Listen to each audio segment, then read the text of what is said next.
you know, I'm learning from them as well, as they say in Norway. Well, anyway, I thought to start out with, you know, I would just talk a little bit about, you know, the divine drama, you know, of living out your rhizome, or whatever, you know, what you want to call it. You know, I mean, it is.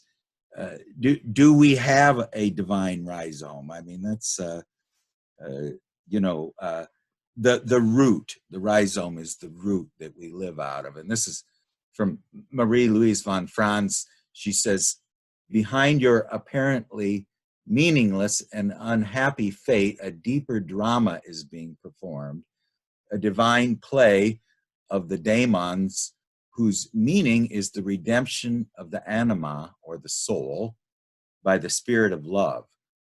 You know, and what she's talking about essentially is and Anna Marjula is going to talk about this later. And, you know, every time I read this, it's just, it is so human, so profound, and so instructive. I mean, rather than it being all concepts and things, it's really very instructive to us because she's so honest. I mean, she is so honest. Just a second here. I mean, she's almost too honest. You know, I mean, you're going to find too that, I mean, she's a typical human being. And I mean, we have to have compassion for each other, because whether you're a woman or a man, or male or female, it doesn't make any difference. I mean, you know, you're both biological, and you're also, you know, have this divine seed, which she's going to talk about within you. And, you know, this is how this divine drama plays out. So, I mean, does anyone here have a feeling that they are participating in a divine drama, or is it just all, you know, go to work and go to sleep and, you know? Yeah, I definitely feel I am, especially in the past 24 hours. I'm not sure if there's anything you can do about it, but I just get a bit of crackling every once in a while from your microphone. I'm not sure if it's just me, or I don't know. Is anybody else experiencing that? I don't know. But anyway, you know, I am sorry if it is. Do I sound crackly? It all sounds good to me. Okay. All right. Well, anyway, I will just carry on, crackly or no. Okay.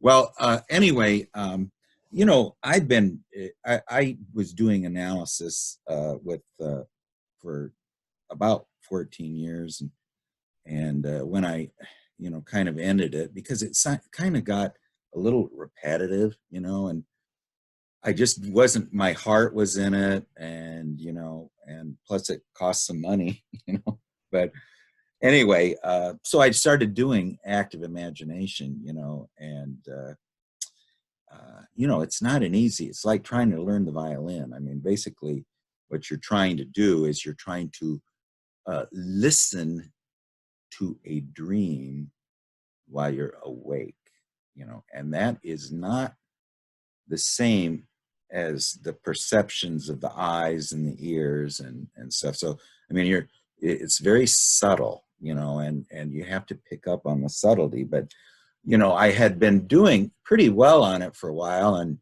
you know, it sort of evolved, you know, where to the point where I would come to this rise of a hill, you know, and I would look out, and it's a great forest, and then I could see a river running through the forest, you know, and then I descend to the bank of the river through this pine needles, and, you know, I could smell and dappled sunshine. Sometimes it's a gray day, but, you know, then I'd get down to the shore, and, you know, there was the woodpecker woman. You know, she had been a figure that I'd seen in dreams before, and she was an ancient woman who was, you know, the master of the woodpeckers. you know, and the woodpeckers are kind of like what you would call the lumen natura. You know, they're the light of nature. They're the spirits of rooted things. So they're not exactly like doves or eagles or you know, some more spiritual bird, which is detached from the earth. You know, because we need eros and we need logos. We need something rooted in the earth, and we also need the ability to look at ourselves from a detached position. So that's the masculine logos, and then the feminine eros. And by the way, just as a point of clarification, because the whenever there's used the term feminine and masculine, they are not referring to the subjective universe, you know, the personalistic universe. These are supposed to be objective archetypes that come in they're universally human. They're not specific to a woman or a man. You know, they are universally human. So when they're talking about feminine or masculine, they're talking about yin and yang, you know, and the masculine tends to relate to symbols of consciousness, and the feminine tends to relate to the collective unconscious, the symbols of the wisdom of the depths, you know, and that's there's the great mother who's both a terrible mother and a good mother, and she's the elemental aspect of the feminine. And then there's the anima, which is the transformational aspect of the feminine that appears in archetypes, you know. So it's not, when we're discussing this, you're never talking about a physical woman or man. In fact, you know, usually the man's in person, the man, when he's possessed by the anima, is a very poor imitation of a woman. And a woman who's possessed by the animus is a very poor imitation of a man. I mean, you're a man and you're a woman. And so anyway, I'm just saying that when I'm speaking of the feminine and the masculine, you know, it's the objective type, the one that comes up Craig, in images. Yes. so ultimately, is there supposedly in some realm, some dimension, a time or a place where objective and subjective meld into one? Well, yes, at death. I mean, unless you're, see, the objective universe is the non-personalistic, non-ego related universe. It's the one that is in the impersonal universe. You know, that you know, there are Jung said he didn't know of any of the alchemists who had achieved the third conjunctio, you know, which was where you know, spirit and soul unite. That's the first conjunction. And then the second conjunction was where spirit and soul unite with the body. And then the third conjunction, this is in alchemy, is where spirit, soul, body, one unit now, unite with the unus mundus, which is the one world, you know. And this is the world of synchronicity. You know, this is the world where there is no distinctions between the physical and the spiritual, you know. So it's so now you are part of that. So you're living in the synchronistic universe.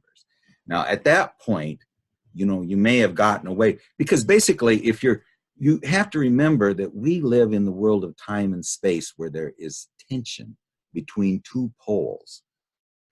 The other realm, the world of total unity of opposites, nothing happens.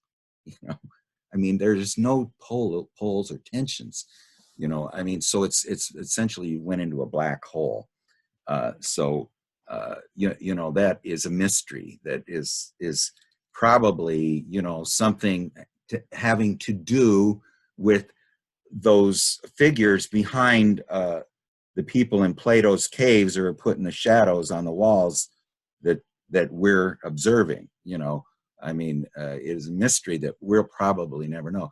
But, you know, everyone will essentially probably, you know, achieve the unus mundus when they die, you know, I mean, but anyway, I was just going to say I've been having this this vision of this where I would see and I'll quickly end this, but it was just something that happened this week.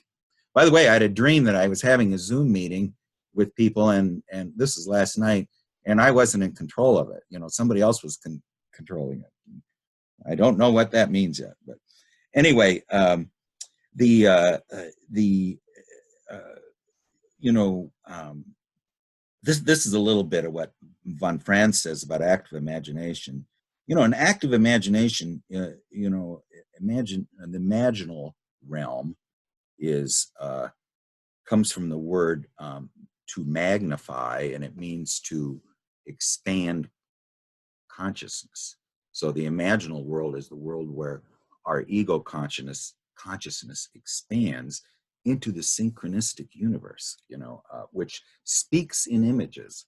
You know, everything it does is sort of in these funny little dramas, you know, where there's a setting, there's people in the setting, a crisis occurs, and then there's maybe a resolution of the crisis, maybe not, you know, but that's the way God or the self or the collective unconscious, you know, usually when you're talking about the collective unconscious and images, they all come from the mother. They all come from the sea, from the ocean, and that's the mother. You know, she's the depths. So when I you're could actually Yeah. try to from my perspective, I could tie everything you've just said together for you, even your Zoom meeting that you weren't part of, if you're so inclined to want to hear about it. Oh, well, if you go right ahead, this is okay. Everybody feel free to jump in at any time. I'm going to be very succinct as I can. So, as I said, the last 24 hours has been very interesting because I'm part of a 24-hour Zoom meeting. And in fact, I did post sort of inadvertently. Well, not really. I posted the Carl Jung Descent reading group. Is that what we're called here? I posted that in Facebook to this 24-hour Zoom I don't meeting. know. Just study group. I don't know. Yeah. So your Facebook page was posted into another Facebook page.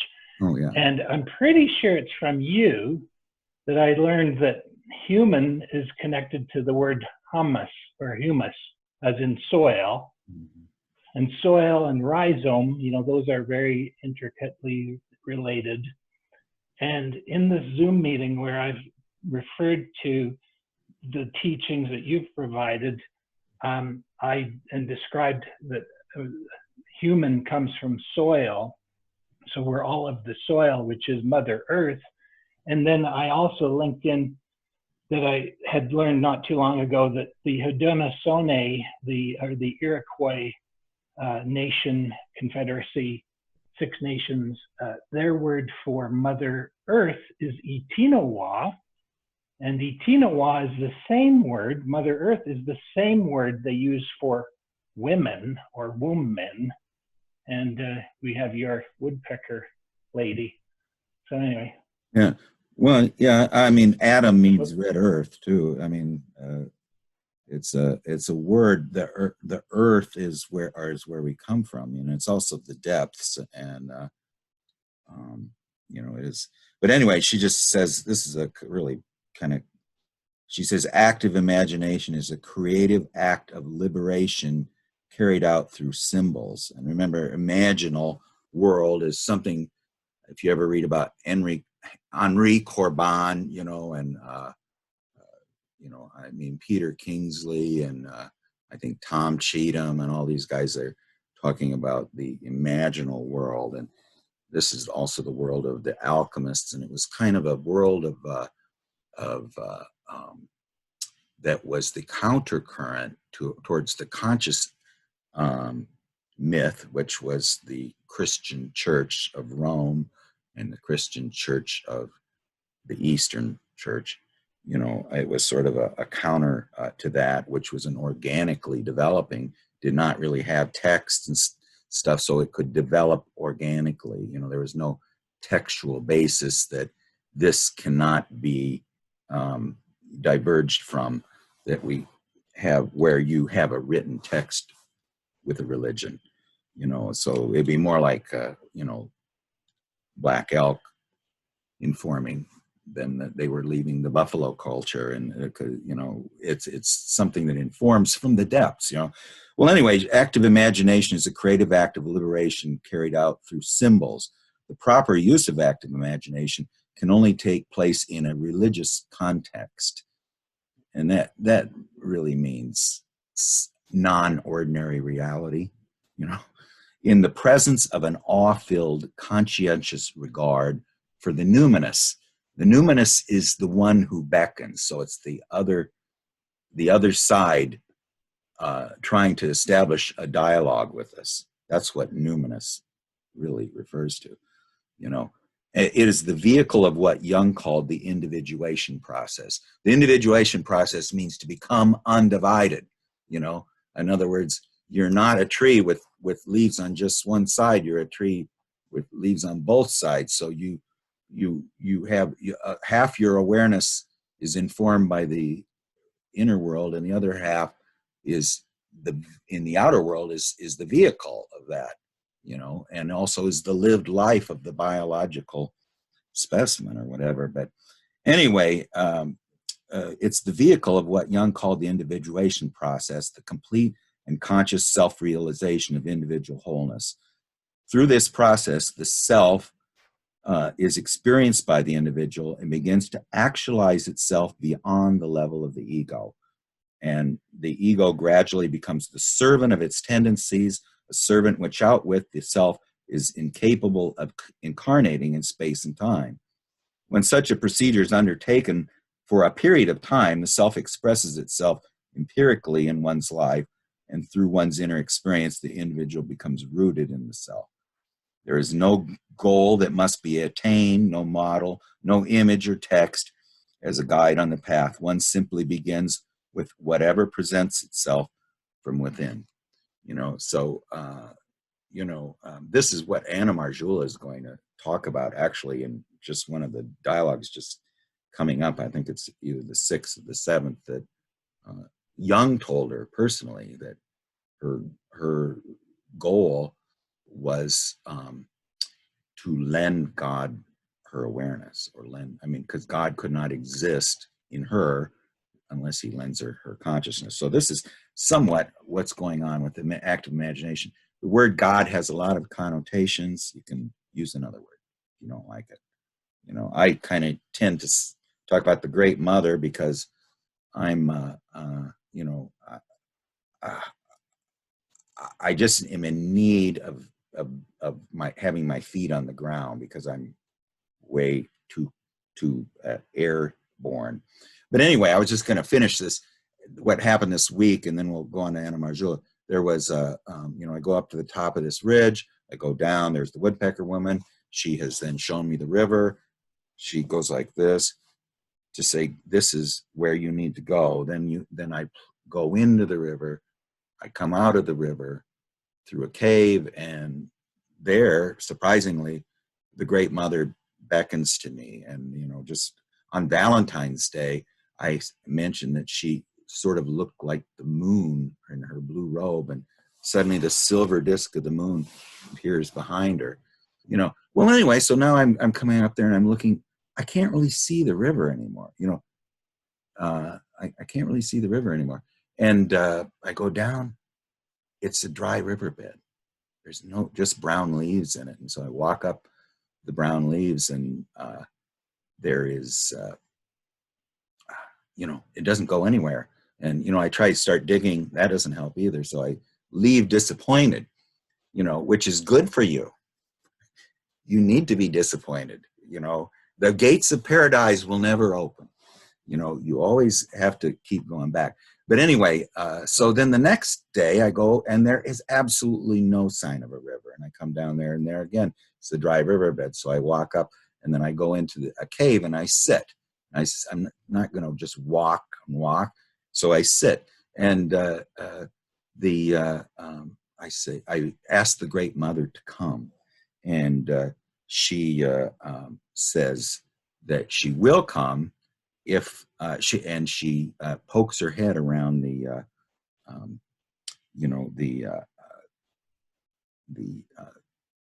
corner of the cave, and then she tells me that the reason the riverbed is dry is because I am treating all these images conceptually, that unless I take them into the outer world and I add all four functions to them: feeling, sensation, intuition, thinking, eros, logos, extroversion, introversion, unless I give them everything I have in the outer world, nothing can happen in the inner world.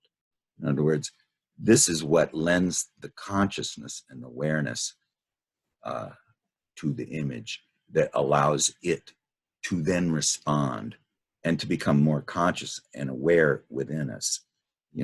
So that's what our role is, according to Jung and according to Anna Marjula, is to lend our consciousness to God. And that it was what Jung told her, basically. And so anyway, we can jump into to Anna Marjula, unless anyone, feel free to speak up,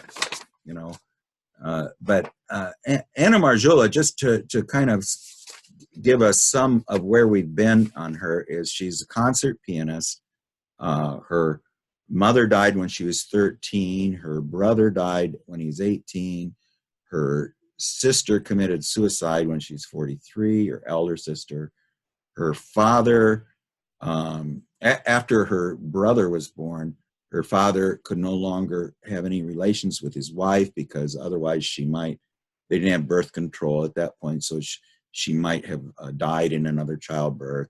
She died of cancer, and so he tended to regress into his own shadow, and he caused a few, he seemed to, I don't think we need to judge anyone, but he just was having difficulty with this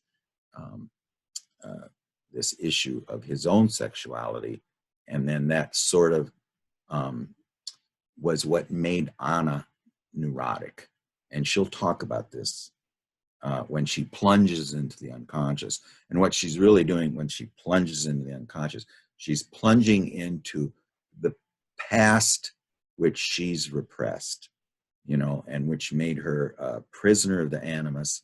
And then we find out the Animus has been united with the devil. She exorcises the devil. When we can see him, he flies up to heaven.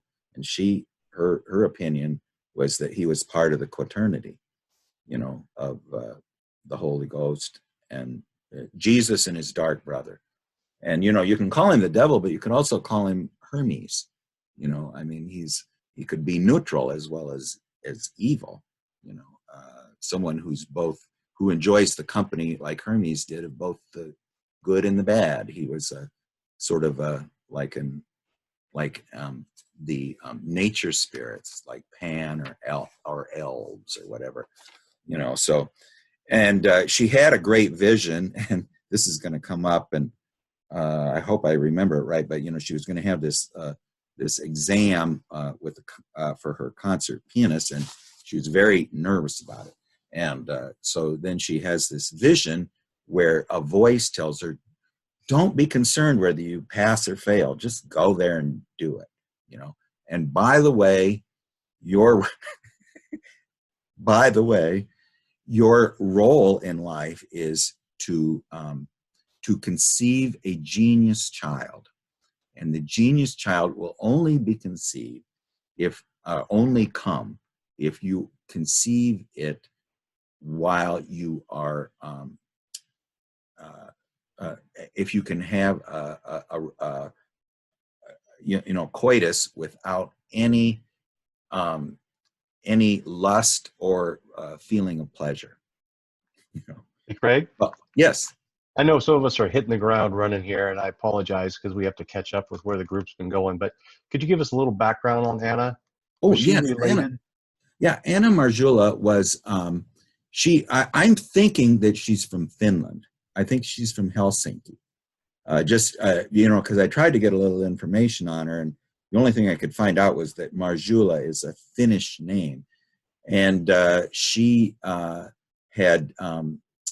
was spending some time in Central Europe, and I think actually in Switzerland, she had analysis with a Freudian analyst when she was like 21 or so. She falls in love with him. He does not respond to her love, and then he loves another woman. She spends about 3 years in denial, and then leaves him, and spends about the next 18 years just playing the piano, and but she never marries. She never has any children, and this is all due to the fact that she panics when she's with a man, and this caused them to reject her, and so now she feels great guilt for 2 reasons. One is that she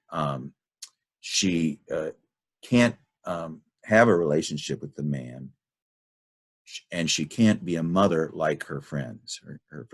So I mean, these are very human, a very human neurosis. I mean, this is something could happen to any of us. I mean, and it was just the fact that her father, and we'll find out later, he was not really abusive, but he was a little bit too graphic in his, with his daughters, both when they were young and after they had reached puberty. But like Barbara Hanna, who introduces the book, says he came about that close to being in prison. It was but this affected Anna greatly, and it was kind of what caused her this problem. And then she goes in analysis with, she goes to see Jung, and Jung understood that because of her animus possession, that he could not be her analyst, because she had this unbelievably powerful positive feeling towards the mother, and then this very problematical position with her father, or with the masculine, let's put it that way. But anyway, so he makes her analyst is Tony Wolff, and Tony Wolff has her do a series of paintings. Doesn't help her neurosis at all, I mean, during the time they're working. And yet every painting was totally anticipatory of her eventual healing process, which came on again about 18 years later, when she's getting to be an older woman, with Emma Jung, who was incredibly, she told her, she was having all these dialogues with the Animus, active imagination with the Animus, and she says, stop talking to that guy. I mean, you need to talk with the Great Mother, because the Animus was possessed by the devil, and Emma Jung knew it. I mean, it was one of the most negative Animus you could possibly imagine. So anyway, so then she goes into analysis with Emma Jung, and Emma Jung is this incredible, babushka. She's this incredible mother herself, but she was also an introverted sensate, and if you ever read von Franz or Jung's descriptions of introverted sensates, they're very gritty and related to the earth, but they're also it's suitably mysterious, you know, like, you know, an extroverted sensate will throw the most fabulous party ever, and everybody's going to be there, and it's going to be fabulous, and they're going to have, you know, music and all these party favors and surprises and everything. But what von Franz says, it's all surface. Where if an introverted sensate throws a party, it's all ritual. You know, every moment is supposed to be this moment of some kind of inward realization that, you know, is going to occur, that is, you know, very necessary for us, you know. Anyway, I just was, is there any, do you have any other questions, Steve? Or, No, I mean, I thanks. don't know, we'll That was learn really more. helpful. Yeah, she keeps going over it and over it. So she does reiterations. What's that? And she actually quotes T.S. Eliot's Getting, you know, that we go to the place that we started, and it's as if we'd been there the first time. I mean, it's this this round of where you always, and this is why the gates of paradise never open. She says this later, which is beautiful to me, because it's, if the gates of paradise open for you, you become an inflated person, and that's going to be followed by a deflation. You've identified with your archetypal experiences. You're not being their partner. They don't want you to worship them. They want you to dialogue with them and then create something that you know, what they say of the philosopher's stone, that it does not appear in nature. I mean, the self or the inner world can't create it. The ego can't create it. The only way that this divine child, this redeemer, can come into being is through establishing the transcendent function between the ego and the inner world. And when the transcendent function is operating and the synchronistic world comes into being, that exists both in time and space, you know, you've created the divine child, you know. And this is what she finds out too, that her vision did not mean literally that she was supposed to father this child. She was supposed to recognize it symbolically, that this was to be her moon child, you know. This was one Jungian analyst, Linda David Fears, said that a lot of her women patients, this is back in the 20s, again, when they didn't have a lot of options for women at that point, but she said she'd have a woman in analysis, and if things got too difficult, she says, "Oh, I'm just going to have another child. Then I'll be busy for 3 years, and I'll be fine." You know, well, what Linda said to them is, "No, you don't need another physical child. You need to be the mother of your own moon child. You know, this one who's going to be the redeemer of the inner world and the outer world." And this is one of the big differences between Christianity and both Jungian psychology and alchemy, is that the ego is supposed to redeem physis. I mean, we're supposed to redeem the divine, which is trapped in physis, bring it up to the surface, and then between the two of them, then they create the moon child or whatever. And this is really where now ego is participating in both worlds. And like Jung says, he hasn't met very many people who's actually achieved that, but that's what they mean by wholeness. You know, it's not just being well balanced and, you know, getting along. It's a very mysterious thing, you know. Well, anyway, so in the you know, some of the conversations that have come up till now, you know, she's very guilty about her unlived life, and the Great Mother tells her, well, I lived your life, unlived life for you, even though you were so detached from life. Don't worry, I lived it for you, so you're fine. In other words, she's identifying herself as the root. And, you know, you can live life, everybody properly lives life without any realization of the divine seed within them that needs to flower, you know, and she was certainly this case, but I think this applies to all of us, you know, and then she starts to bring up fate and her sins, you know, and her sins of omission. And the Great Mother tells her, yes, you sinned against nature, but you didn't sin against the rhizome. Your role in this world is to be a spiritual woman, to be a seer, or like a nun.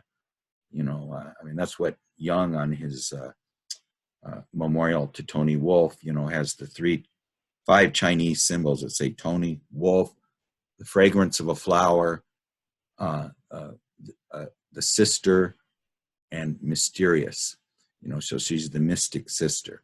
She's this spiritual woman, this nun, which Anna Marjula needs to find out. But the reason she's neurotic about it is because she feels inferior to other women, and she feels guilty because she never had a child.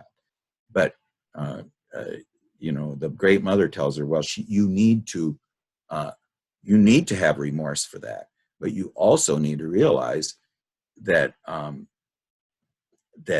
you are supposed to also have some compassion for the nun within you, the mystic sister within you.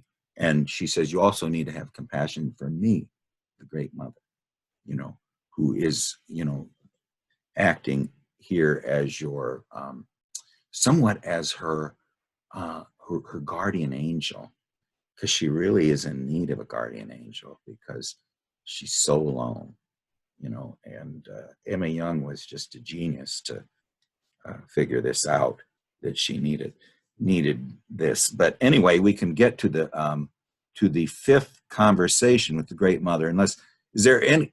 I think, you know, a lot of this, Steve, is going to be fleshed out as we go, and so we can, you know, we'll some of the mysteries of her biographical past, we're going to, you know, be able to find. In fact, she goes really into her biography that is in just the next chapter. I don't know. I don't think we'll get to it today, but you know, let's see. This, I hope, is the 5th conversation with the Great Mother. I don't know if you can read that. It's kind of small, but I'll just, unless somebody else can read it, I'll read it. Sure, I'll read it. Yeah, okay, go ahead. Tim Holmes is an artist, by the way, in Montana, and he's an incredible artist. You just go to Tim Holmes Studio, and you can see his works. Okay, go ahead, Tim. It's timholmesstudio.com. Okay, yes. Okay, the patient says, it is difficult not to let the animus come up because he is on the side of nature and against fate. So is the shadow. The Great Mother says, your problem is a woman's problem, and the animus is bad at giving advice there. Do not mind his opinions. The shadow is on nature's side, of course, but most of all, it is you who are on nature's side. It is you who cannot sacrifice sexuality as your life's goal. Indeed, you do not even want sexuality for its own sake, but only as a help in order to get rid of your annoying inferiority and your longing, and of your longing to be as other women are. The patient says, I should like to know what it is that fate wants me to do. Fate always seemed to me to be something alien and hostile to my own nature, something which God imposes upon me from the outside. If I were able to see that fate, my fate was always in me, and that it belongs to me very personally, I might then perhaps be able to live it consciously and not only to accept it passively. Great Mother, Your fate was born in you as a germ. One has got to live in order to develop that germ, or it develops by itself as long as one lives. This unfolding of fate is life's goal. As long as you are unconscious of this, fate seems to impose itself upon you from the outside. Try to become conscious of this germinating process in yourself. To the degree in which you can become conscious of it, so in the same measure or degree, you unite with God. God is your fate. The patient says, is there a difference between fate with a capital F and just my own fate? The Great Mother, as much or as little as there is a difference between God and God in yourself. You might put it this way. When you live unconsciously, you merely achieve your fate. This is what animals do. But when you are conscious of the achievement of fate as being your life's goal, then you are allowed to see it as fate with a capital F. In the ideal case, you receive fate with small f out of God's hands in order to unfold it and to give it back to him as fate with capital F. By doing so, you create God as much as God created you. Christ's life is the extreme example of this. Patient, repeating this. Christ created God when he consciously chose to achieve his fate, namely to die upon the cross. Dear Great Mother, I can understand what you mean, but I cannot feel it inside myself as coming out of my own depths. I am so terribly afraid of repressing the things or the feelings which I do feel spontaneously. These feelings are, above all, my needs as a woman, which clamor to be fulfilled. It's not done. I'll just give you one more. Okay. It's not too long. Just a second here. This is a longer dialogue. Okay. You want to finish that up then, Tim? Great Mother says, do you think Christ has nothing to repress in himself when he chose to go the way of the cross? Do not repress things in yourself as far as to become unconscious of them, but say no to them when you must say no. The patient says, that's more difficult still. Great Mother, of course it is. Out of pure Freudianism, you neglected in yourself the life of your spirit. That is repression also, and in your case, it is even more destructive than sexual repressions, because spiritual life should hold for you more values and be even more in your own nature than the so-called natural life. Your own nature seeks not only biological fulfillment, the nun in you is looking for God. Try to see her and to give her a chance. The patient says, it is strange that I've never felt guilty about having missed spiritual life. Great Mother, then do so now. Feel guilty toward the nun in you, toward me, if you wish to put it like that, or towards God, but do not feel guilty toward male human beings, nor inferior to married women. Patient, and if I cannot get rid of those feelings, Great Mother, suffer them if you must, but tell yourself they are Animus ideas. Now, there's several points. I mean, I don't know if you guys felt as the Great Mother was reading, but Barbara Hanna says this, and I feel it too. I just feel, warm, healing energy from her when she speaks, and I also am very impressed by Anna's very honest and very human responses, to that.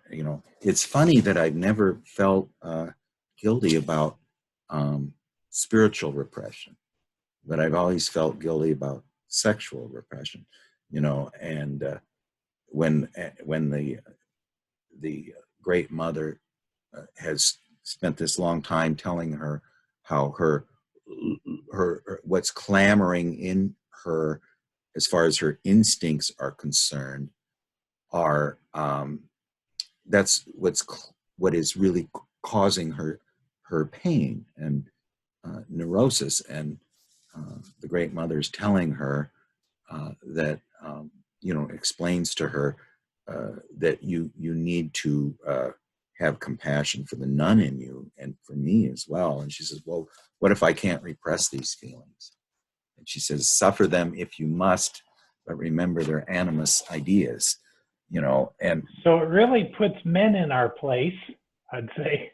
And could you just remind me, is this being generated from, is she writing down her active imagination, or is this from dreams that she's no, generating? it is one of the best ways to do active imagination, and this is the way Robert Johnson did it, and it's the way I think that Barbara Hanna taught as well, is through automatic writing. You know, you write a question, then you try to answer with the uncritical mind. And Barbara Hanna says, don't worry that you think, well, I made all this up. You're going to find out you didn't make this up. There is no way you could have said some of these things. And Edward Edinger said that every act of imagination he ever did, he felt like it was always for the first time. That it was always surprising, always a shock to his ego, what came up. And of course, it's just what you need. You need to go down and find the riverbeds full of leaves, and there's no way forward. You know, I mean, this is the way forward, is to find out, you know what you're finding out over and over again. And this is this coming back to, if you ever have dreams about your childhood home, you know, or your school that you used to go to or something, you're dreaming about the departure point. You've returned to the departure point, but now with more knowledge than you did when you last left it, you know. So let's try this again. You know, the gates of paradise haven't opened yet.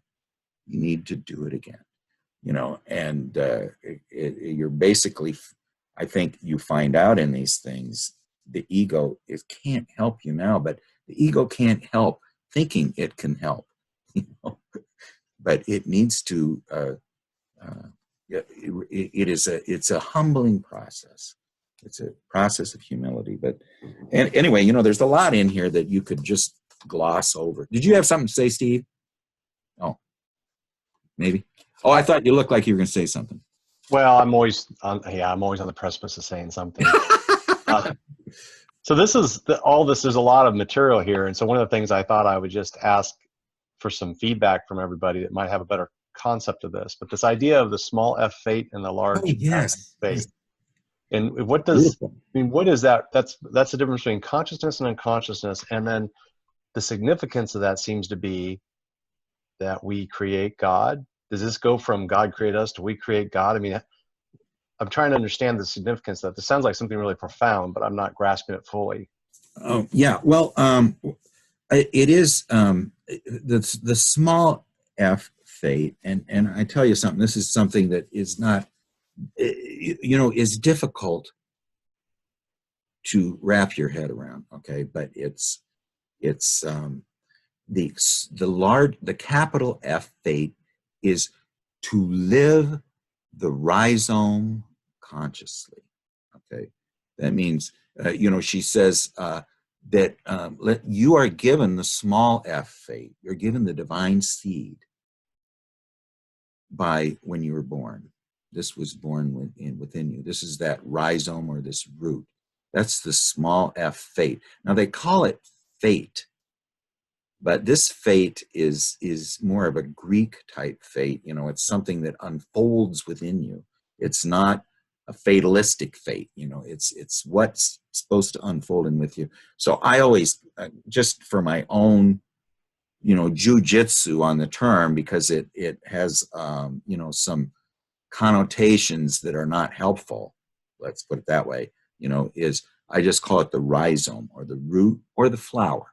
This is what needs to unfold in us. You know, it's the divine seed. She calls it the divine germ, but I think that's a European term. Yes. Would it be fair to characterize that Alcoholics Anonymous is all about getting people to see that they're living their fate with the small f, Mm-hmm. and it's time to try to live your life with the big F, consciously and the depth? Yeah, it's you're living life compulsively, And you know, and I'm going to bring in a little bit more of this later, but as far as the archetypal feminine is concerned, the transformational aspect of the feminine is the anima. And I mean, she's the spiritual one, and she either is the guide, like Beatrice in the Divine Comedy, you know, leads Dante as the psychopomp. She's the guide of souls, you know, and she leads him on this final journey. She can either be that, the guide of souls, or she can also be addiction. She can also, you know, what Jung told Bill Wilson, you know, who is the founder of AA, you know, about his friend Roland Hazard, who they both knew, you know, spiritus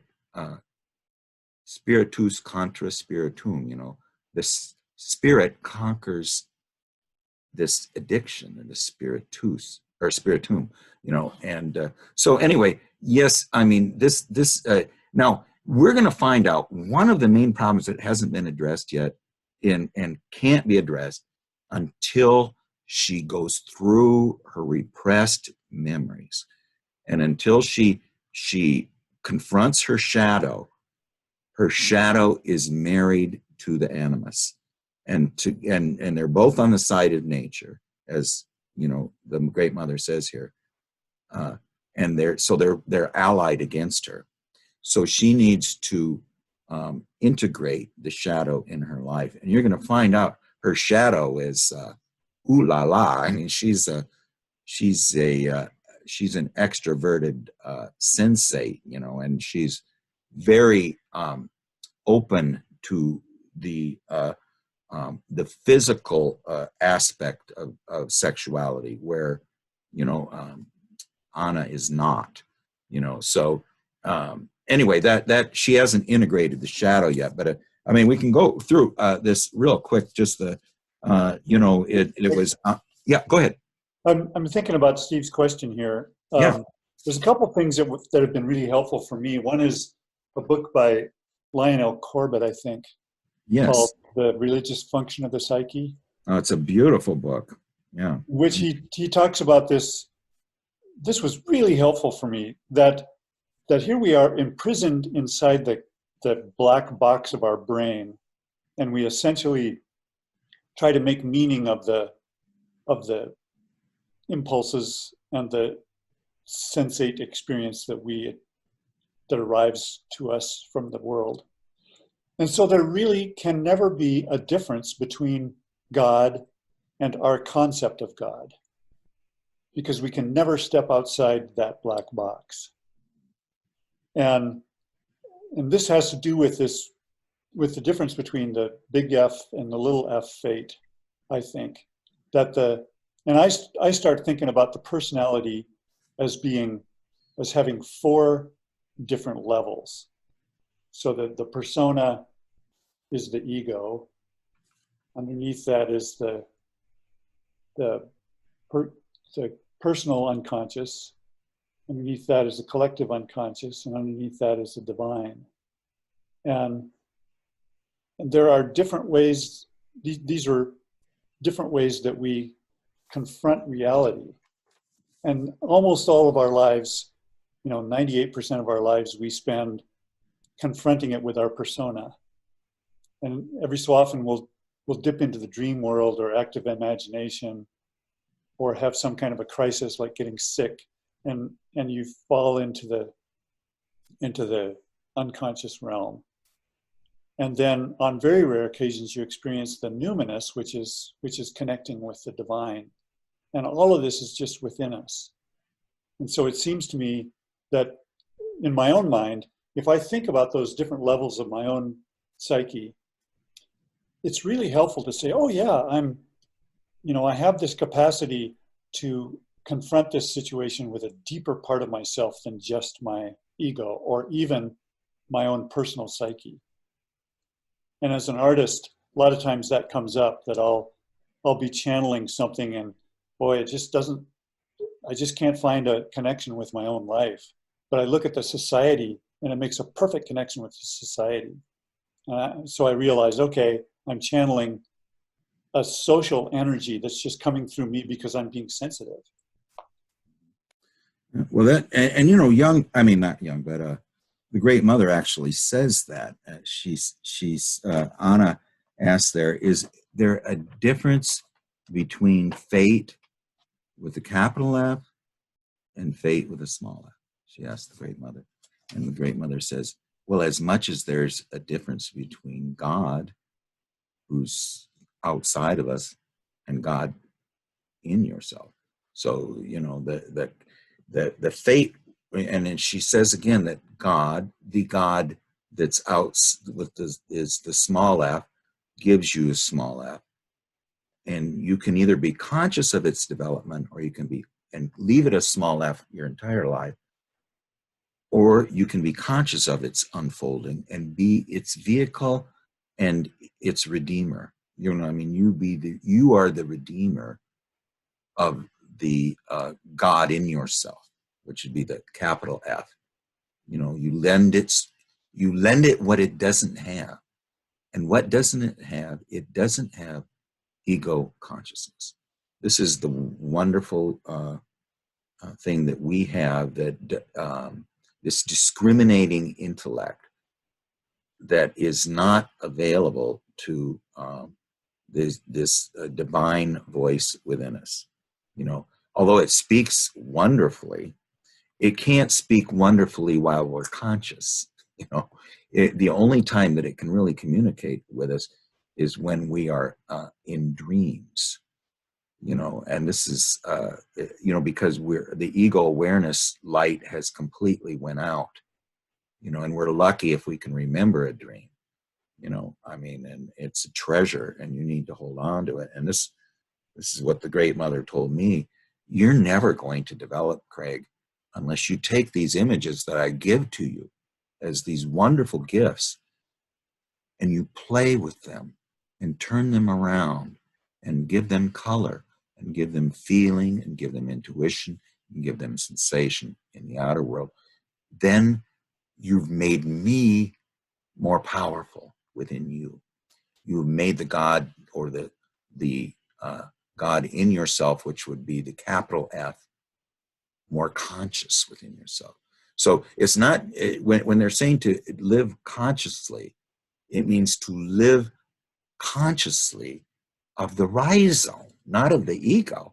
You know, I mean, and it's very difficult to do. I mean, because to be aware of the root within you, you know, you know, which is almost like a phototropaic movement, you know, that's moving towards, in a direction towards the energy that it's following. And the ego is just going along for the ride. I mean, it thinks, this was Jung's first realization, I'm not the master in my own house. Okay, if I'm not the master in my own house, I'm not the master. And whose house is it? You know? And so it's the house of the rhizome. It's the house of the root, you know, and what you're supposed to do is to be its incarnation, so it can be born in you. This is the divine child, is the third thing that's born in you that exists in time and space. And you know, Anna very beautifully calls this an annunciation. And you know, there is, which is, you know, what the angel Gabriel told Mary, that she was to be the God bearer. Well, you're the God bearer too, and you don't know it. So she called it annunciation. And you know, there's another wonderful, even more, I don't know if it's as rich, as any richer than this, because this is pretty rich, by Gerhard Adler, called The Living Symbol. His patient was incredible. She had exactly the opposite problem. She was someone who had a very negative mother complex and a very positive animus and a positive father. But you know, anyway, I forgot what I was going to say. Well, we'll keep going. with this a little bit, but I'll remember what I was going to say in a second. Something about that. I was going to make a point. But anyway, just to go through, you can just gloss over this, but I mean, Steve, you brought up a lot of the salient points, and so did Tim. I mean, what they're talking about is the small f. I mean, just to give it a summary, you receive your fate from God with a small f, and you unfold it, and you give it back to him with fate as a capital F. And the difference between the two is the difference between the ding on sick, the God, or the thing in itself, which you don't know anything about, don't have access to, or what you experience within yourself, which is the God within. The image, the imago Dei is the image of God, which, Tim was mentioning, is that's all we have, but actually it's not a lack, it's a richness, and so, I mean, it's something that needs to be made conscious, and she's going to make it conscious. But the first thing she has to do is bring up her shadow, and we'll find out later that she's walking across this tightrope, and suddenly she falls off the tightrope. Yet she's still hanging on by her toes, and she's swinging on the rope. And here below her are the Animus and her shadow dancing together. So, I mean, she needs to separate the shadow from the Animus before the Animus will be her psychopomp, her guide of souls. Until she can separate the shadow from her Animus, they're wedded, they're married. Until she can. Yeah, go ahead, Gary. Question about that. So there's active imagination, which mostly they had, but then they called that particular episode a active fantasy. Mm-hmm. And I thought, well, why isn't that one an active imagination? Why are they calling that an active fantasy instead of imagination? Well, Jeffrey Raff, I mean, I think you guys read a book by him, but I mean, he doesn't like the term fantasy. I mean, he's trying to keep his terminology accurate. But I think Jung often used the word fantasy and sometimes spelled it with a PH instead of an F. I don't know if that was German or whatever, but I think, it's a visionary experience, where she's participating, but they're actually the same thing. Now, I would say that what she's probably making differentiating is her dialogues with the Great Mother, and then just these visionary experiences that she has, perhaps while she's in meditation, And I think those would be, she's differentiating them by calling them a fantasy, or she'll call her dialogue and active imagination. But what Jeffrey Raff does not like about the term fantasy is he believes that is related to the ego, not to the imaginal world that the alchemists dealt with. It's like, boy, if I win the lottery, I'm going to be very generous to everybody, I'd like to be the greatest violinist. Imagine what would happen if I was, I mean, that's not really going anywhere. It's in a circle where the imaginal world expands your awareness, and it allows you entrance to the inner realms or the synchronistic world. I don't know. I think, Gary, that your point's well taken. That they're not very consistent in their words they use, but that's my only rationalization, is that she's differentiating a fantasy as a spontaneous vision, and an active imagination is a one of these automatic writing dialogues. I think that's the way she's doing this. I've got one other kind of basic question too, and And it's, I'm trying to decide, like, so there's the shadow and her animus.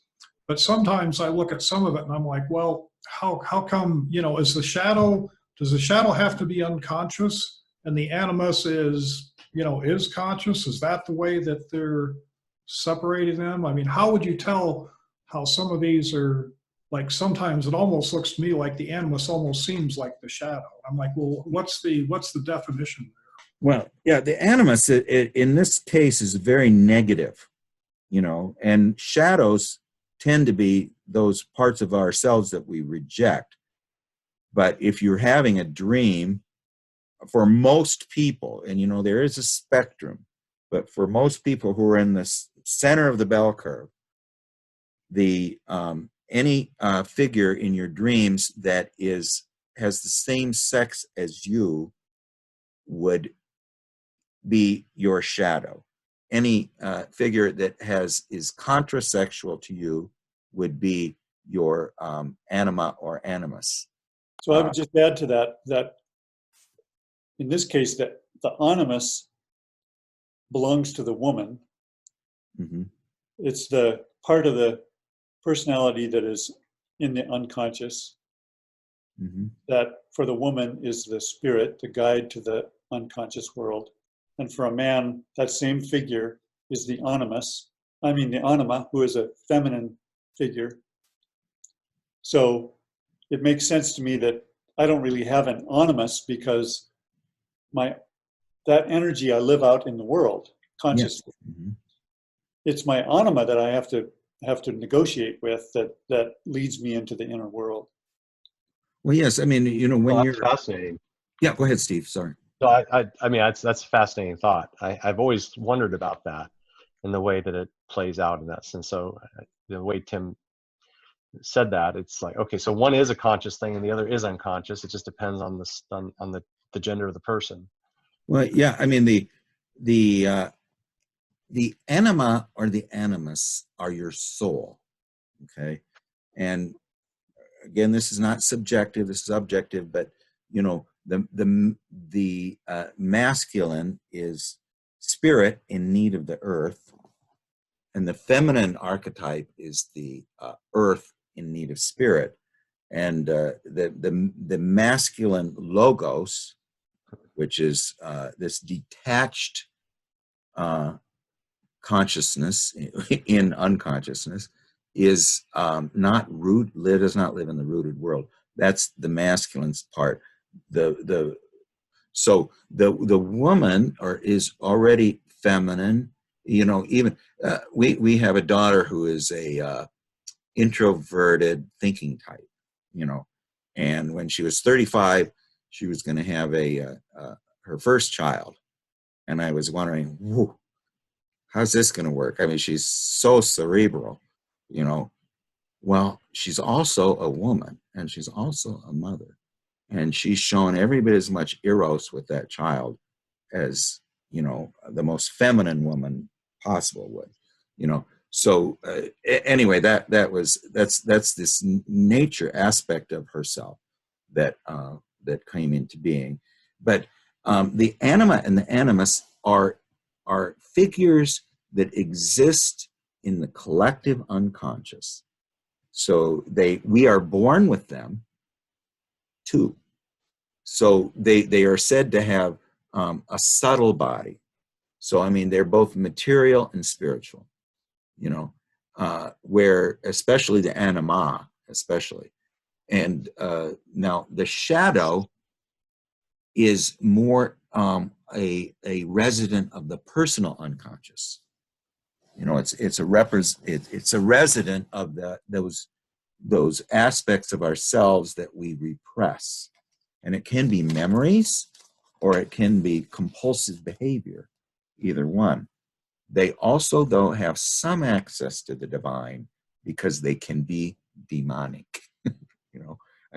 They can be somewhat devilish, and so they do have some access to the numinous energy of the unconscious, but not very much. Not like, although the anima and if you're unaware of your anima and animus, you know, and not, and you don't, and we're going to find that Anna is going to figure it out.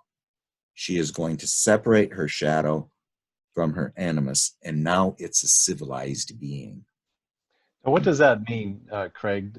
That's another question I have, is this idea of, is separating the shadow from the animus really just making the shadow conscious?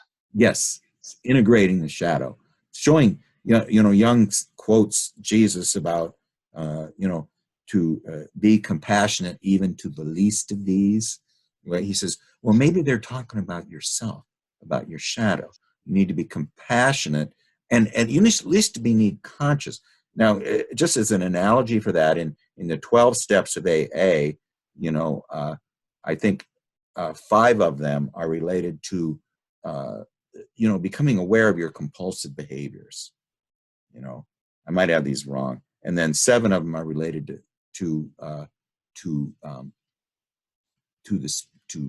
the wholeness. You know, to recognizing a higher power in your life. So 1 is integrating the shadow, and if you assimilate the shadow by becoming aware of it, and you know, sometimes Jung makes this very simple.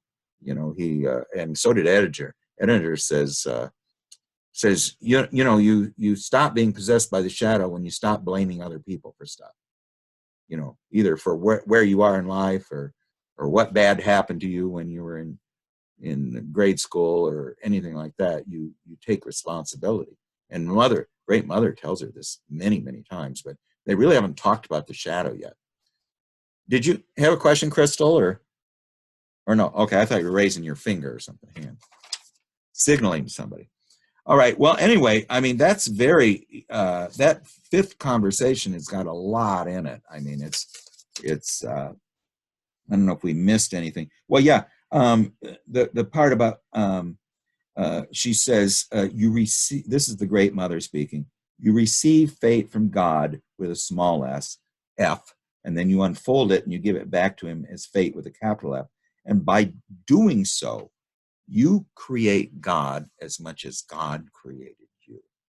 And really, you know, Jung tells her later, that means that you lent your awareness and your ego consciousness to the divine within you, and you made it more conscious. Because you know, if you never ever do active imaginations, or you never ever do any inner work of this type, which is you know, trying to awaken, it's really kind of like going on a shaman journey, but it's not something Jung discovered. You know, it's or not Jung thought up. He rediscovered it, as the alchemists did. I mean, this is the age-old tradition of indigenous peoples. You know, and it takes on a new form once they ego consciousness got stronger. You know, where you started having big cities, and you know, more and especially when some of the images of the dominant myths started to not have as much power. So then you're really dealing one-on-one. It's a confrontation with the inner world completely, you know, and there's nothing on the outside that is important at this point. But if you don't do that your whole life, you know, these figures you're never gonna really encounter them except in dreams.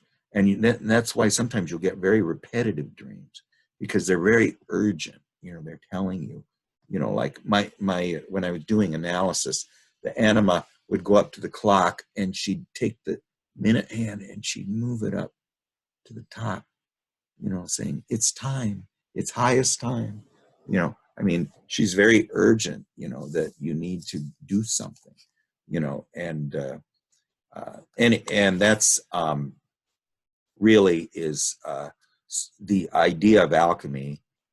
Alchemy is this strange combination of the Greek mysteries and the Egyptian cult of the dead. You know, I mean, it didn't really come into being until Alexander, conquered Egypt, and then all these Greek,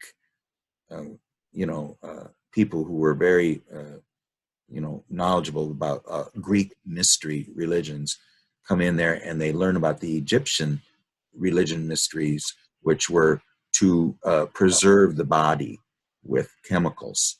So they start to learn the chemistry of preserving bodies, and then they combine that with their mysteries into now what they call alchemy, which has to do with not just the spirit, which was the what was happening in Europe, but now with matter. And they somehow came up with this thing, and I think it was somewhat coincidental with the savior, the reborn God motif that came up, not with just Christ, but with Attis and with Osiris. All these gods that were reborn that kind of syncretized into what we call Christianity. And you talk about the divine drama that lives within you. It doesn't happen in the outer world; it happens in the inner world. And the Christian myth happened, but it happened in the inner world. It was this really unbelievable, revelation of a change in the God image, an evolution of the God image.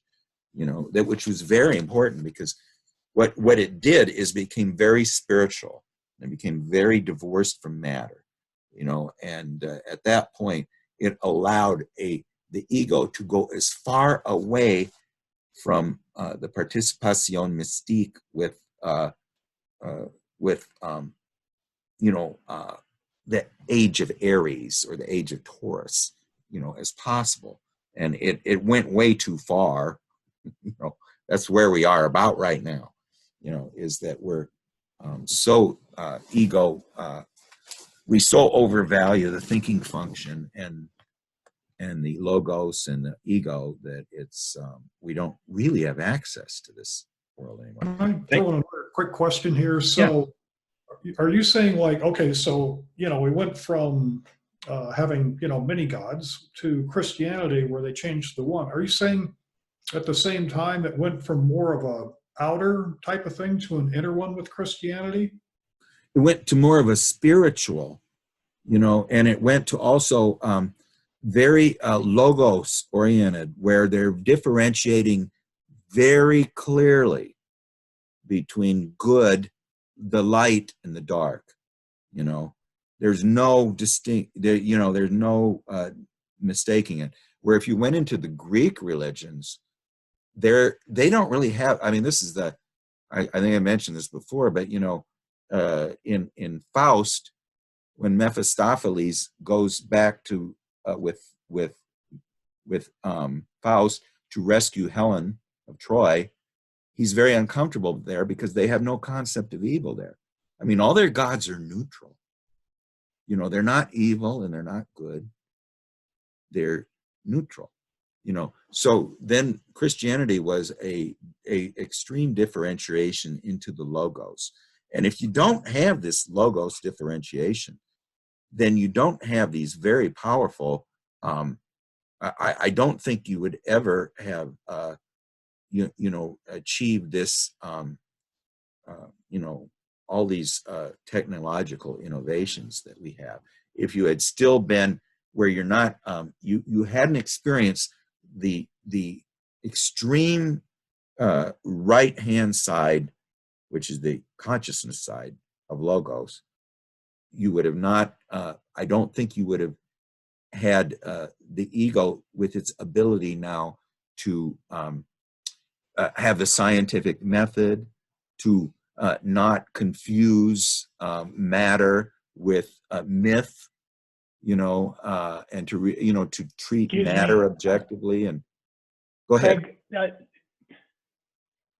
I think did you misspeak? Because you said the right side of the brain is logos. Right. I thought left was the linear side and logos side. of the Okay. two Well, I'm not hemispheres of talking the about brain. the That's right. brain. I'm talking Oh, about. okay, sorry. I know that's true what you're saying, but I'm more speaking of the right hand path is the one that's straight and there's no curves, and the left hand path there's no straight about it. It's snake oriented path. But Well, that's interesting because, in fact, things from our eyes, they cross over. I believe the optic nerves are crisscross. So if you're looking at a path, then I can see why you said left is, or the right path is logos. yeah, it comes in. Just as an aside, the image comes in upside down, and then the brain turns it right side up. And Jung told Agnella Jaffe one time he got her real mad at him, and she was just about ready to quit. And then she's leaving, and she's so stressed out she can't believe it. And she sees Jung sitting down there with his head between his legs, looking at Lake Zurich upside down. And he told her that this is the proper way to look at the world, because this is seeing what it looks like when the image comes into your eyes. He tells her that, and then he makes her do it too. And then he goes into his tool shed and she goes home. So anyway, yeah, that's true. Well, anyway, the fifth conversation has a lot in it, and I might summarize it a little bit more next time,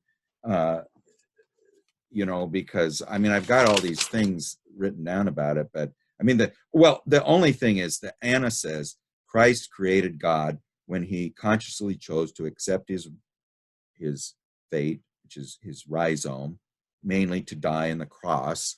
And that really, to die on the cross, means really for us is ego death. The ego is suspended at the center of a quaternity, okay, at the midpoint, which is the self. So the ego is suspended at the self, and the psychological meaning to us is that we're suspended. Our ego that's the ego death, and they're going to talk about this very, very clearly when Anna actually thinks she's going to die, and she feels very ill, and she says, I think I'm about to die. Is the self sentencing me to death? And the great mother says, well, if you mean ego sacrifice, yes, he wants you to sacrifice your ego, and so that he, or not he, but the self can incarnate in you, and you're not going to get in the way, so much. I mean, you're going to have a dialogue with it. They're not going to rule you, but at least you're going to give them enough room so that there's an equal partner, and then you're going to, have the possibility of the third thing to come in, the transcendent function, which is really an evolution of the God image. See, God, or this self, or whatever this directing wisdom is that created all life, which I think is this strange dance between a detached spirit and rooted earth.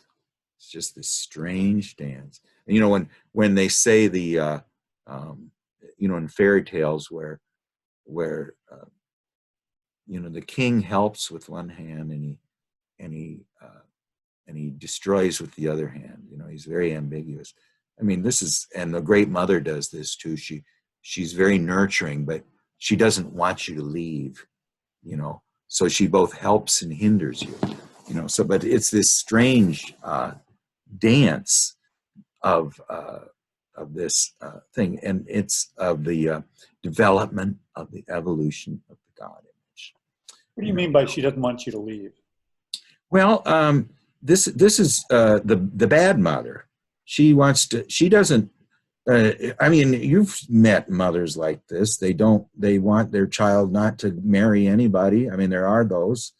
They are very disappointed when they are no longer, it's my son anymore. He doesn't pay any attention to me. He has a new life, and I mean, there aren't that many that do that anymore. But I don't even know I if think that's part of the great mother. Pardon me? You're saying that's part of the Great Mother? Well, of the Great Mother is both. She's neutral. Okay, Sophia is a part of this content, but she is totally on the side of the good. And then you have the terrible mother, who's the devouring mother. So the devouring mother is the one who, she's the one. She's Gorgon. The one who's the one with the snakes in her hair. Yeah, and then Sophia is Medusa. Yeah, Medusa. So that's the terrible mother. And then the great mother is the one in the between, and she would be similar to Hermes, where she's a mediator between spirit and the earth, and where Sophia is more aligned with I'd say she's more like my woodpeckers. I mean, she's got some connection to rootedness, but she's not the whole, she's not God. She's not this masculine patriarchal God. And she tends to always be merciful. The lunar world it doesn't have any distinctions between light and dark, because it's this diffuse reflected light. So it isn't too concerned when you do something bad. It will take you back. Where the light world is saying, no way, here comes a lightning bolt. You're gone. We're going to obliterate you because you sinned against the,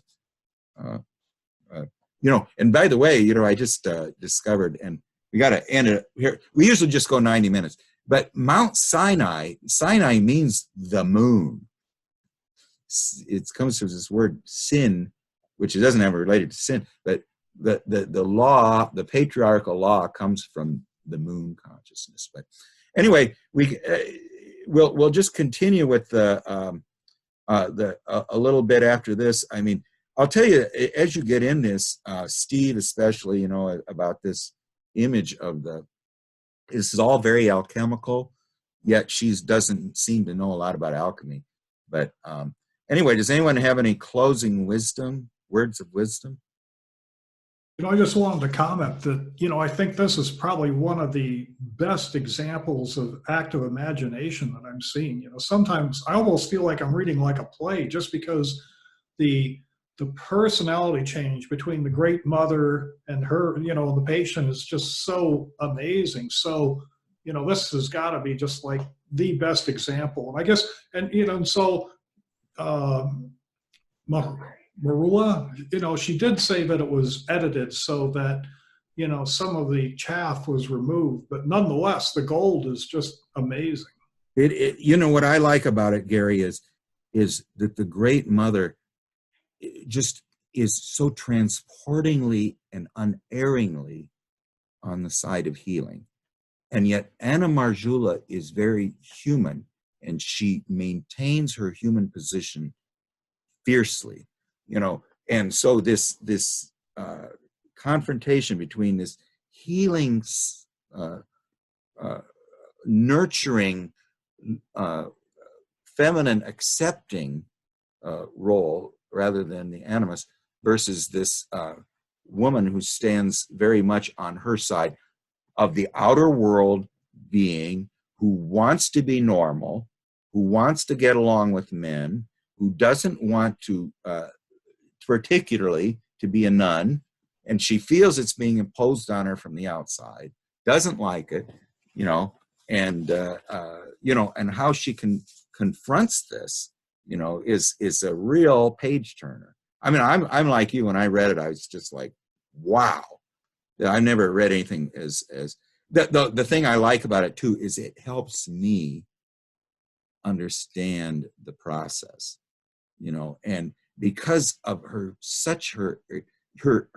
Finnish reality, her Northern European reality. I mean, my grandpa comes from Norway, and I'll tell you that the people there are so earthy.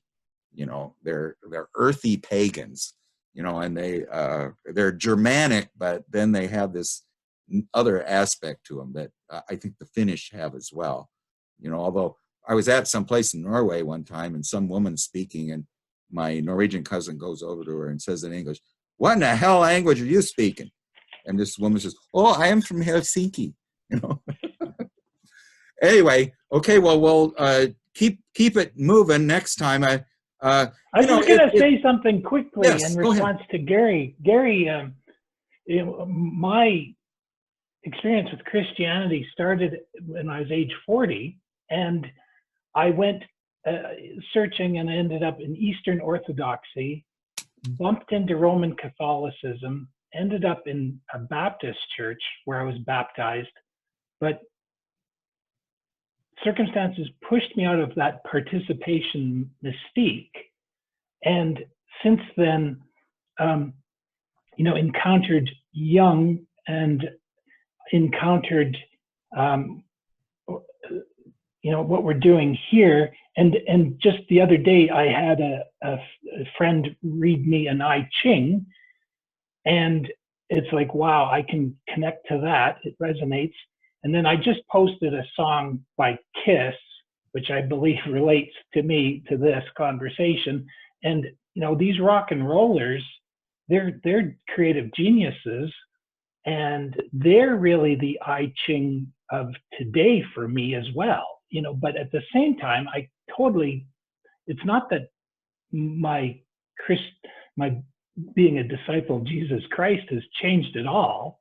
It's incorporating so much more of the personal universe experience. coming in. I think what we're all looking for is to experience the divine within ourselves, because if you and Tim said this, and I'll just finish with this: unless there's an emotional content, and that's what the Great Mother told me too. Unless you add emotion and feeling and sensation to these images, nothing develops. So the idea is you have this image, but is it going to be an unopened letter that you never open up? Or are you going to work with it and make it concrete in the outer world so the inner world responds? Anyway, it'll be next Saturday at 10 a.m. And thank you all so much. We'll see you next time.